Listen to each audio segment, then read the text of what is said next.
When you're adding or subtracting fractions, you have to pay close attention to the denominator. If ever this denominator is different, then it can't be done yet. So what you'll have to do is simplify. So you can see here, that's 5 and 10, so this can't be done yet. Here this subtraction, we've got a denominator 6 here and a 12 here, so this can't be done yet. You cannot compare fractions unless they have the same denominator. So I'm going to find what's called a common denominator. That means a denominator that they can all have. Now if I look here, I can see that 5 is half of 10. So if I multiply that by 2.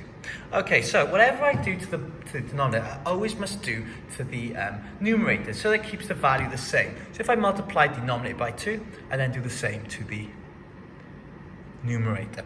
Okay, so my new fraction here is 3 times 2 is 6, and 5 times 2 is 10, plus 6 tenths.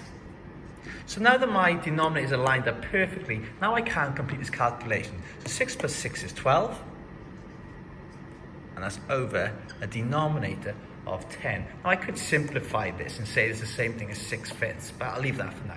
Right, let's look at this subtraction question. So the same thing is common here. I got 6 and a 12, so I can't compare these fractions yet. What I do notice is 6 is half of 12. So if I multiplied it by 2, it would become 12 as well. So remember, whatever I do to the bottom, I also do to the top. So I'm also going to multiply that by 2.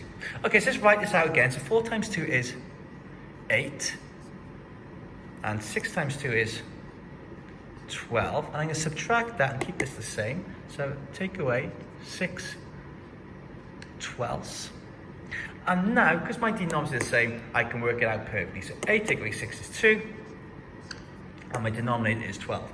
Okay, and again, I can simplify this further by going, this is the same thing as 1/6, because 1 is half of 2 and 6 is half of 12. Okay, so this is how you find a common denominator. I hope that's clear. If you're still finding it difficult, send me an email and I will try and make another video to make it clearer.